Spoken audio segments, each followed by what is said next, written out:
What's going on, guys? I've got here this 2009 Dodge Charger, and I'm using this car to point out to you the location of the cooling fan fuses and relays, and also to give you some troubleshooting steps for what to check out to see if your radiator fan is working or not and what to look for.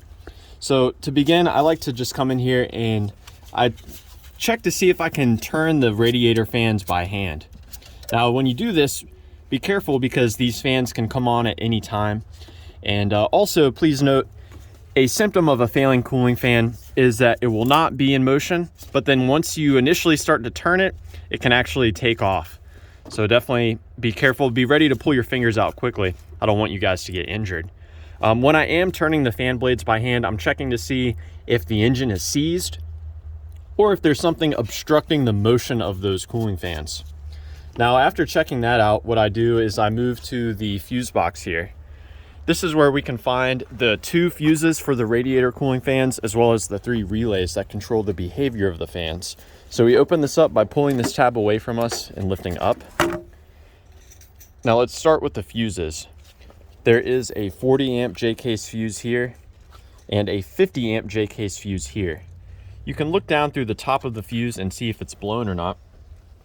And if you need to replace it, it's simple to do so. You just grab the fuse, wiggle it from side to side while it comes out. Now for the relays, there are 3. So we've got our radiator high-low relay, the radiator medium-high, and the, this is the radiator series or parallel. So these all come on at different times to control the behavior of the fan.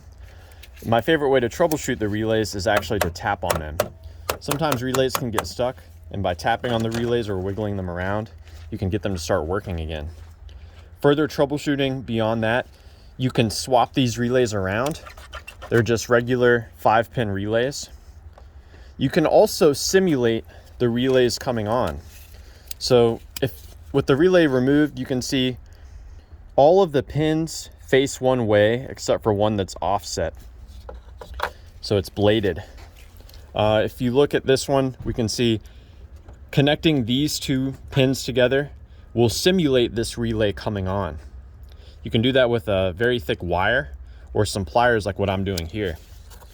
So you can try manually engaging the circuit in that way to check to see if sending power directly to the radiator fan will cause it to come on.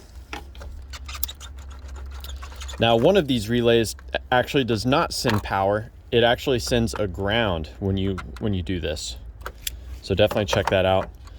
And again, I hope that this is a good troubleshooting step for you.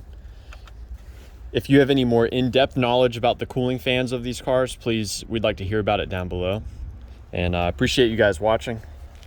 And yeah, have a great day.